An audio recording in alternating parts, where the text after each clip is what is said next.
So how you doing, man? I'm doing pretty good, man. Been busy as heck, man. Working in this kitchen, and we're redoing our whole kitchen and our dining room too. Yeah, I remember you saying that. And you're Yeah, doing that. You're doing that solo. Like this is hands on, just you. yeah. Well, me and Steph. So Okay. she helps me. She's a soldier, man. Okay. And That's then what's she doesn't up. play. She makes me keep going. So sometimes I be like, oh man, I want to go. And she's like, well, let's just get this in too. I'm like, oh, Yep. okay. Hey, man. There's a reason they say better half, right? Exact, man. Who you telling? Definitely. She's my better half There because you go. There you go. That's we've been what's up, together man. for 18 years, bro. Yeah. Wow. Yeah. Holy moly. Yeah. How long you been married? 12. 12 years. It'll be 13 this year. Jeez. Yeah. You got a whole adult worth of marriage. I know that's when we know we start getting old. I just told her the other day. I said, we've been together for almost half your life. Jeez. Yeah. don't say that. And I Oh, was crying before that. She was playing hard to get too in high school. So, there you go. Hey, persistence, right? That man, consistency. I don't know how to give up, man. I don't know. That's the best, man. That's the best. Well, bro, I really wanted to just get on here. So what I'm doing is I had this idea to just put together like a podcast where I could talk to different dads, right?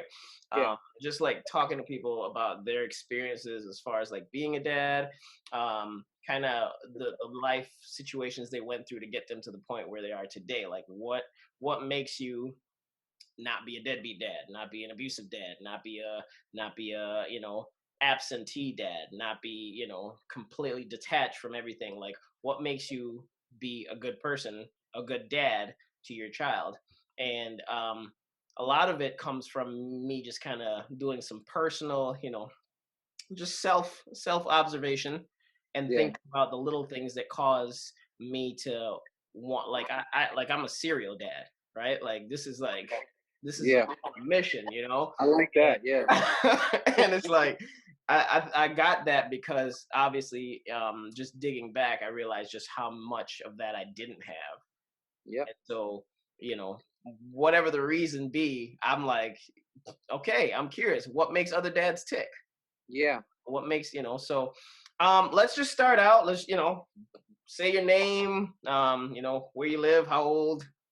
Now you might have opened Pandora's box, so I don't know how much time you got because Oh, I'm here for it. I'm here. all right. Well, my name is Alfredo Barajas. And what was the other thing I said? Just how old. Oh, I am 37 years old. Yeah, what do you Um, do, where you live. and I currently work with my mother-in-law, where we have a family-owned cleaning business, Nice. and I live in Caledonia. Okay. Okay, sweet. And tell us about your kids. How many boys, girls? Yes, I have two little ones. My oldest, he is 10, and my youngest is a girl, and she is 6. Okay. Mm. Okay. So let's just break into it, okay? Okay. How do you like being a dad? I love it. It's the best thing that's ever happened to me. Yeah. Oh, yeah. Okay. And Okay. it's the hardest job, but the most rewarding job I've ever had, too. Okay. So what would you say is the most rewarding part about being a dad for you? Um, the love that your children show back. So when, you take care of them and you're spending time with them and having fun with them, that cuddle time that they give you, that, playing with them, that, I mean, there's nothing more rewarding than having them tell you that they love you. And like Mason just told me, he was doing a thing on Martin Luther King for school, and they said find somebody in your life that you consider a hero, that is, and why.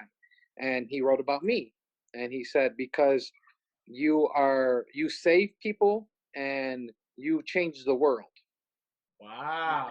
I started breaking down crying, dude. Like, Dude, that's amazing that your son views you that way. That is yeah, so amazing, man. I don't know if I would have held up. yeah, I didn't. That's fair though. That's Yeah, fair though. Oh my gosh. So let me ask you, because this is one of the things that I think one of my biggest questions for all dads in general, yeah, right? Because it boils down to being a man, Yes. And for the man, you're really technically you're not allowed to feel. You're not allowed to show weakness. You're not allowed to be soft, right? For lack of a Yeah. better word. What do you think?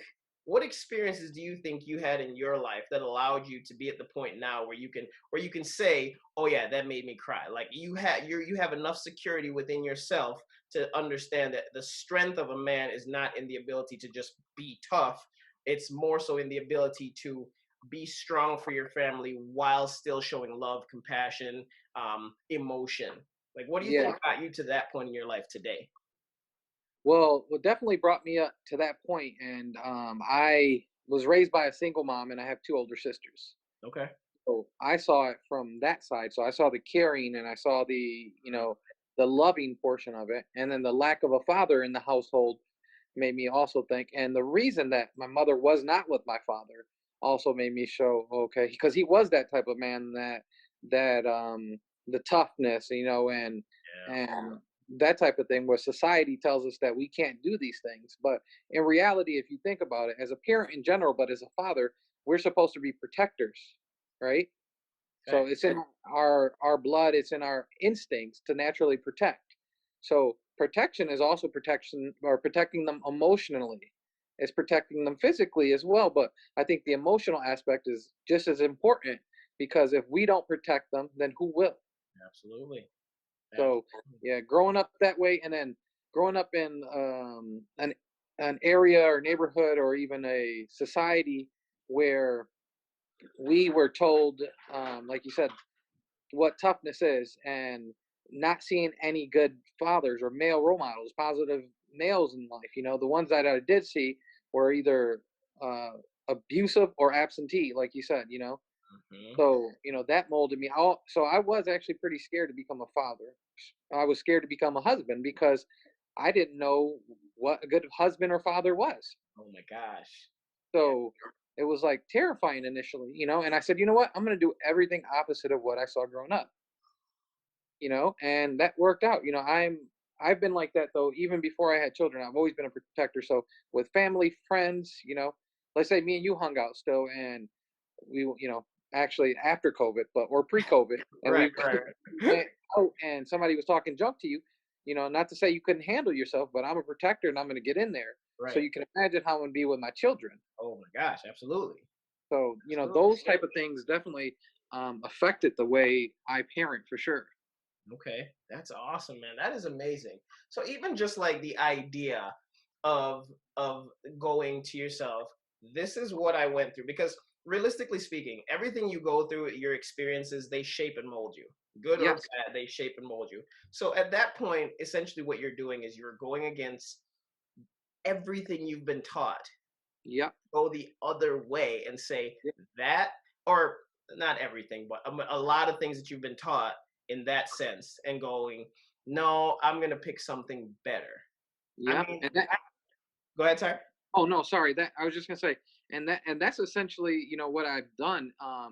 And I've gotten a lot of flack for from family, because they're like, oh, that's not how we grew up, you Hmm. know. And not only that, it's a matter of you got to break that cycle. Some people choose not to break that cycle, dude, and it's just like you you went through these experiences, good or bad, but essentially at the end of the day, what you want is better for your children. You know, Absolutely. so Absolutely. that's what it comes down to. So curious, in this day and age, the world that we live in, like you said, you're a protector. I mean, Mhm. I think it goes without saying, there's not a parent on the planet that's not like, oh, I'm fighting a bear for my kid, right? Like Oh yeah, instinct, like just reactionary. It's yeah, like you don't even. Oh wait, he's gonna rip your arm off. No, I didn't even think about that. I just thought get my yeah, child out of there. exactly. What is your biggest fear for your kids in today's day and age? That's a loaded question. Mhm. And because I have a lot of fears, I don't know if I could rate them. Um, you know, as far as most importance, there's the simple fear, like I get into it with my siblings, because when my kids were younger, they wanted to just come pick them up and take them places and do this and that with them. I'm like, absolutely not. Like I trust you, but I don't know who you're gonna have around you. Like stuff like that happens with Yeah. family members, you know, and um, that's a big one with me. I think this my biggest thing. Besides currently in this climate, COVID. You know, I've been super, you know, vigilant about that, and my poor babies haven't been able to do anything really. Um, but you know, I let go to dance, and you know that's still a little bit like when you guys just did that tech. What was that called? The technique Oh, thing yeah. you guys did? Yeah. Yeah. Steph told me that they were going to be eating and stuff. I'm like, oh, she got to pull down her mask, you know, like so all that thing goes through my head. But currently COVID, but in general, it's someone doing something to them, Yeah. you know. So I have those conversations with them, even though we don't allow them to go anywhere. Like I don't let anybody, my kids, be babysat by anybody really. My mother-in-law will watch them once in a while, but Yeah. for the most part, I mean, I think that's the biggest fear that I have. Even though you know I do my best to try to avoid those situations, and Absolutely. that's also because, like you said, life experiences shape your views and your choices, and that kind of stuff happened to me and my siblings when we were younger. Wow. Wow. So yeah. Wow.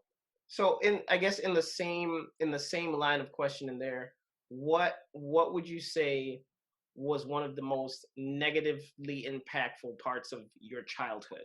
Like what is one thing you think back on your life and go, man, that really took a toll on me for where I'm at today. um Now it took a toll, but then it also shaped the way I think. So, Okay. since I was little, seeing my mom get abused, Wow. physically abused. Um, so I remember being about 5 years old, and me, my two older sisters, and my younger brother fighting this guy out of the door because he was hitting him, and I took a lamp and hit him in the head with it, Yeah. to get him out the door, and because he was beating the crap out of my mom. And Jeez. How old are yeah, you at this I point? was 5. 5. Yes. Holy moly. I can't even imagine what that does. Yeah, definitely. But you know what it did at the same time? It made me make a decision from that day on. I said I would never, they were drinking, Uh-huh. and I said I would never take a drink. So I'm 37. I've never had a drink in my life. And Wow. I did I not would, know that. yeah, and I would never hit a woman, and I have not ever done that either. So I protect women too. So Dude. Wow. I did not know this. You've never ever had a drink. never had a drink. When we got married, I had apple juice. Dude, that level of self-control, oh my gosh, that's amazing though, right? Like for you to be able to take on that because a lot of people have the adverse effect, right? Like Yeah, they see something and they end up replicating that whether they want to. And you hear the whole saying like, "Oh, you really became your dad or you really became your mom," like kind of thing. yeah. To to to what do you think you have in you that allows you to hold on to that so strongly? Is it just like the trauma of that particular situation or is it other things that you've gotten along the way that allow you to do this? Yeah. You know what funny is it's not the trauma. The trauma is the reason that I do it, but it actually is I not to toot my own horn, but I have a really big heart. And Okay. that caring part of me knows that I would never want to come out of character and put my hands on my wife or Mhm. see my children go through what I did, that trauma. So that's my heart tells me to do that. Like I've never been one to follow or to do like even in high school, everybody does those dumb high school things, and I used to drive my teammates on the football team crazy because they wanted to go smoke and drink and stuff. And I'm like, nah, that's not me. Yeah. And no matter how much you say, yeah, it's cool or whatever the stuff that idiot kids say, Yeah. uh, you're not going to convince me. I'm going to do what I want to do, and that's how I've kept myself out of trouble too. Wow. Okay. Yeah.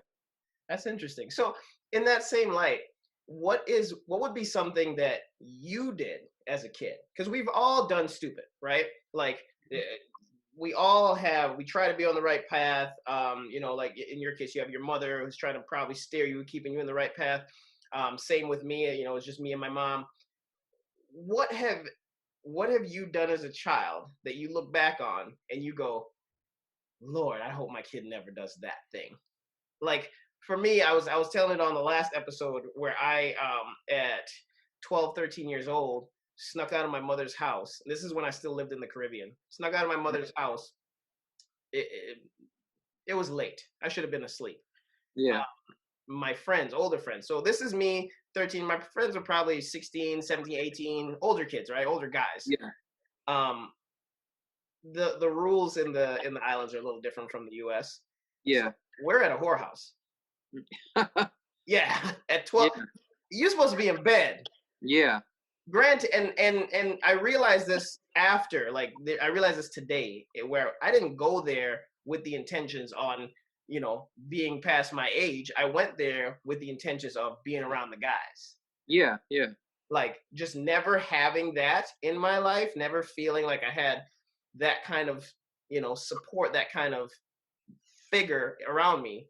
I would Yeah. literally do anything to be around the guys. They're older than me. They're the guys. They're cool. So whatever Yeah. they're doing, even if I just go in a room and sit and just chill, I want to be around the guys. What have Yeah. you done in your life that you go, wow, that was not my best moment. I hope my kids never do that. Wasn't anything like too crazy. I guess when I was younger, I had a couple of cousins who lived here with us, Hmm. and we used to go roof hopping. What's that? So literally, like it sounds, we jump from roof to roof in the neighborhood. What? Yes, yes, we would go, and we had a little thing that we thought it was before parkour was parkour, and we would jump from Word. rooftop to rooftop and do crazy things like that. And then one time, my mom told me, make sure you don't get on the roof in the garage. And I'm like, okay. And she had to work a few jobs because she was a single mom. So we, did a lot of stuff ourselves. Yeah. Um, I got up on the garage roof and slipped and fell off the roof and landed on my wrist and broke my wrist. Oh my gosh. My whole body weight fell on my wrist. So it was, Mm. yeah. And I was afraid to tell her Yeah, because I didn't want to get in trouble. naturally. And yeah, and then when I finally did tell her, she's like, "There's nothing wrong with you." And then I went a couple of days without, and then so she felt horrible when she finally took me in, and it was broken. Actually broken. Oh my god. Yeah, but yeah, that's probably about the worst thing I did, and that's surprising because we grew up in a pretty rough neighborhood. Okay. Okay. Yeah, Wow. Wow, that's intense. yeah, I had to be the father figure in the household. I was the only, the oldest male in the house, Okay. so I had to kind of raise my younger brother. Yeah. And I used to have to discipline him, and I'd be like, my mom wouldn't be home. I said, "Mom said you got to be inside." He'd be hanging with the same guys who took you to the whorehouse. Yep. That's who he would be hanging with, Yep. and I'd be like, "Come on!" And they're like, "You don't have to listen to him." I'm like, "Shut up, or I'm gonna beat you up too." So don't tell me how to, love Yeah. my brother. And then I get him, and he's like, "Mom never said I don't care. You're not hanging with those guys. They're up to no good." Big brother has spoken. But that speaks a lot to your character to be able to at that age to evaluate a situation and make such a mature decision. Like I think that should be applauded, man. I think that's amazing. Like that's a big deal to think to yourself because it's so easy without guidance. It's so easy to fall into the crowd, right? Like Yeah, it's so easy to not know who you are as an individual, so you're just willing to follow whatever anybody's doing. yeah. Oh, dude, that speaks volumes. I mean, that's amazing. Yeah, and I think I started going to church pretty young, Okay. and I think that gave me a good moral compass too. Yeah. Not that I agreed with everything because we grew up in a Pentecostal church, Okay. so it's super strict and super these rules and rules and rules, and it can be off-putting. But I think it gave me a general moral compass, to say what's good and what's bad, and that helped a lot. That's awesome. That's Yeah. interesting. So, is that something that was pushed more so by your mom, or was that just like a general family habit? Like grandma, uncles, we all go to church. That's just how it is. No, it was pushed by my mom. We actually had really no family here, and I actually have never met either my grandparents or they're all passed now. Wow. But we only had an aunt here, and she was definitely not someone who went to church. So um, we started going because you know how some of the missionaries or people that go out like door to door to talk to you, and it just happened to be somebody came to my mom's door, and she was just getting over a hangover, and Wow. they talked to her. She said she'd visit, and we started going, and it was an awesome experience. I've made lifelong friends from there, and I that's where I learned to play a lot of instruments. Like I'm a drummer. I play drums and bass, and I play any percussion, bongos, congas, those type of thing, and Okay. learn how to Nice. do all of that. There. Okay, that's cool, man. Yeah. Wow, that's interesting. So that wow. Okay. Okay. So let me ask you. We all are products of our experiences as well, right? Like you go Yeah. through something, it like okay, you touch the hot stove, we're not gonna do that again. Yeah. What was one thing that what was the most embarrassing thing that you can remember that happened to you as a kid?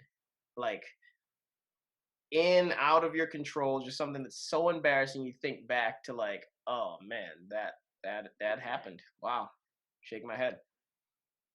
I think the most embarrassing. So because we were dirt poor, Hmm. and we ate crap when we did have food, so me and my younger brother were overweight, and then having that where we would be made fun of, for being overweight was something like, man, that's why, like you said, choices and those experiences. I make sure my kids, you know, try to Oh, eat healthy. They eat in moderation. Those type of things that I'm like, I don't want them to go through that embarrassment like I did, as a kid, especially as a kid. Um, Kids can be ruthless. You know that. oh my gosh, so mean. So mean, man. A little thug sometimes. Dude, next level. Next Yeah. level. Yeah, I think back on some kids who did things that just like I remember this one kid, dude. I can't remember how old I was. This one kid, just messed up guy, stabbed me with a pencil. Like stabbed you or poked Like you? he no, he went to stab me. The pencil broke. So I don't know if it was just the angle or whatever. The pencil broke, but he like his intention was to stab me, and it wasn't for like some. We weren't beefing. It wasn't something big. Oh, And I just remember thinking to myself at that age, like, what was that? yeah. You just stabbed me, bro. What? What was that? We weren't Back. fighting. We weren't beefing. There was nothing happening. It was just a subtle disagreement, and it Oh, brought on that. And I think to myself, wow, a kid did that.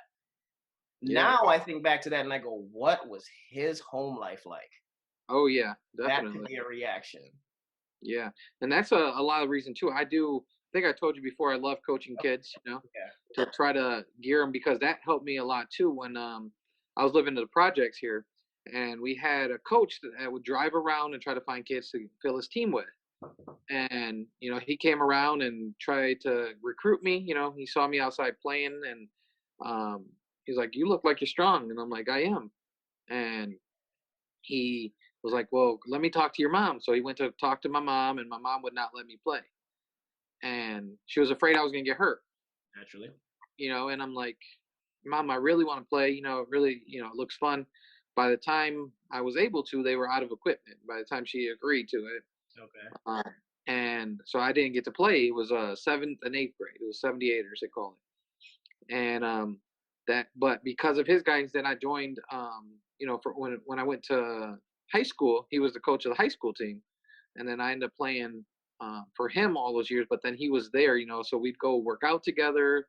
We'd hang together. It was like that positive male role model that I needed essentially because I had never saw somebody who was married, somebody who was nice to their kids, somebody these Yeah, things that as a child, especially as a male child, you need that male role model. man. That's so interesting you say that because uh, you know, I remember thinking to myself, like thinking back, like I had somebody very similar to that, a boxing coach. His name was Morris, and he had a gym where you would go and you would box. And I remember thinking back, like this was free. Like you just went in and you did, and it was him. Like it wasn't Yeah, an organization; it was him. He did this thing. I remember, my track and field coach. He was. You could go run track, so I ran track for a little bit. I remember my dance teacher, my coach, Jamel. Like he came in, and this was a free. This part was a program, but it was just like these key male figures are a big part of what shaped me to where I am today. yeah, And I think to myself, like, if those things weren't around, boy, what would be the outcome today? yeah. Right? It's so. Let me ask you something. What do you think is the biggest lesson, or one of the biggest things you've learned since becoming a dad? Like, what have you learned about yourself since becoming a dad? Um, about myself, that I have a lot more patience than I thought I did. Hmm, You okay. have that. So one big thing is like I love to, deal with kids and everything, Yeah. but I could never be a teacher because I don't have the patience that little Jimmy ain't listening in the corner. I'm like, Little Jimmy, you got 20 burpees. Go ahead and give them to me. Like the teacher, I be getting notes from the parents because they be mad that their kids come home sore from working out. I'm not gonna put my hands on no child, but Right, right. you will do wall sits, you will do Yeah, push ups. yeah, You're gonna pay for it, little yeah, Jimmy. yeah. you know, so that type of thing is, patience definitely, and then the love, man. You really don't know what true love is until you have a child, and Dude, that's the biggest thing that I think has taught me is love. yeah, yeah. Dude, that I'm so glad you said that because that right there, you think you understand what this is all about. You think Yeah, to yourself, "Oh, I would do XYZ for even." And it's weird because you love your mom. Your mom's been in your life. She's been the person for you. I even more so than your mom. yeah, Child is like a whole nother level. it's crazy.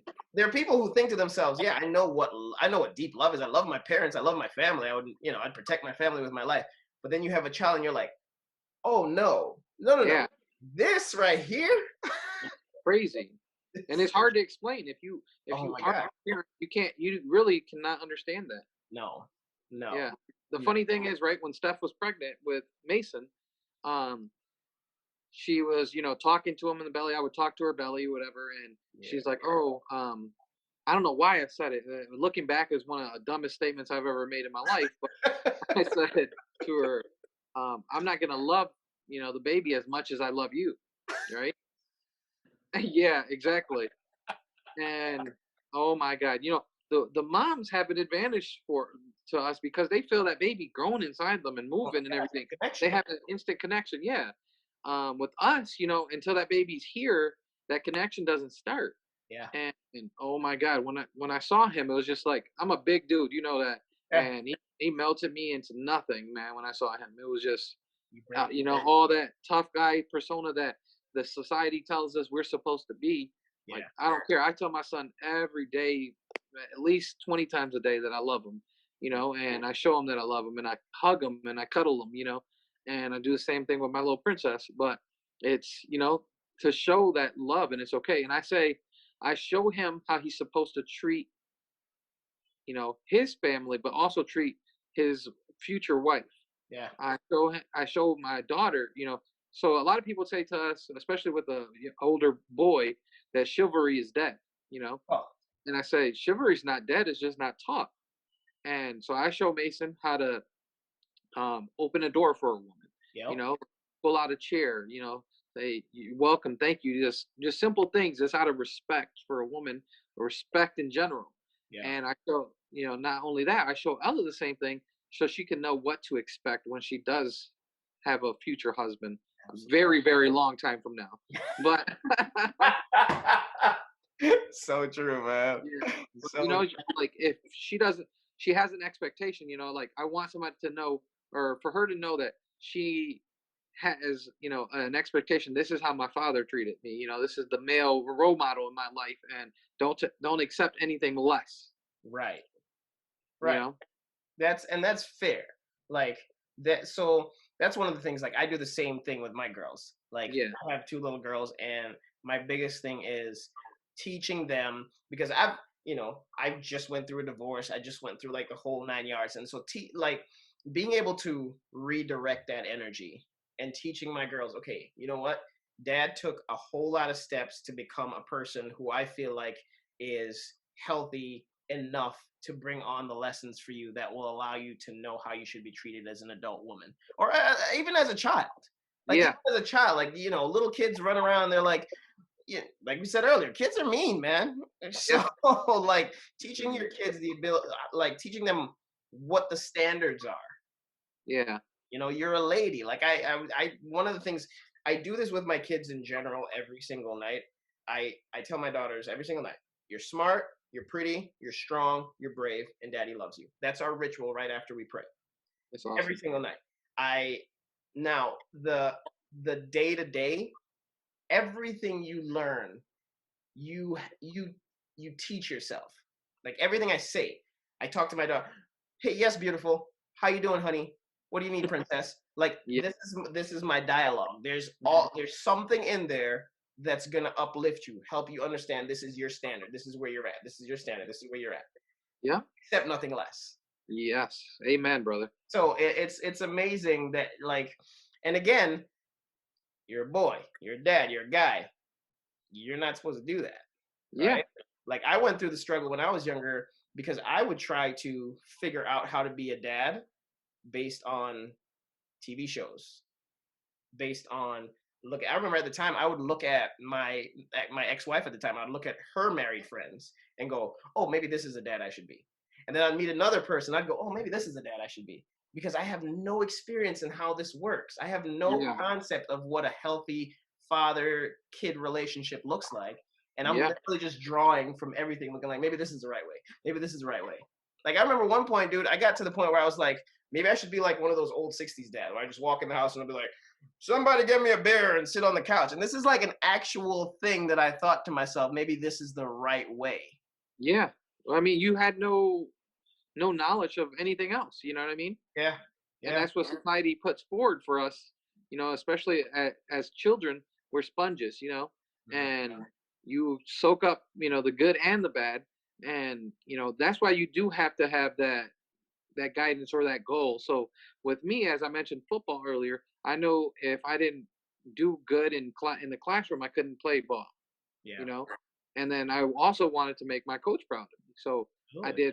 did, I did really good in football and pushing myself because, like, for example, my games, my mother, you remember I told you how she was in church, she would never come to my game. It was Friday night. So she was at church Friday nights. Right. So it was basically like my coach pushing me, pick me up for games. He would drop me off. We'd go work out Saturday mornings, Yes. stuff like that. So I wanted to, make him proud, Yeah. and I did. Kept in contact after school, and I actually ended up coaching with him for a season. Cool. Yeah, Yeah. Wow. yeah. So Now you what's something? Oh, go ahead. go ahead, go ahead. I was just gonna say, I'm just curious to know, based off your life experience, like everything you've been through, everything that's gotten you to the point where now you're a father, what's something that you would tell a dad who's, in your situation? His experience is similar to yours. What's something that you would tell him um to kind of help him in his process to become, you know, the dad that he more than likely is hoping to be? The biggest thing would be don't listen to other people's opinions. Mm, You are that child's parent, and you can hear things, but at the end of the day your opinion is what matters, because like you said a couple of times, how society tries to push us to not show that love or be vulnerable. You know what I mean? yeah, Show that vulnerability, show your child love.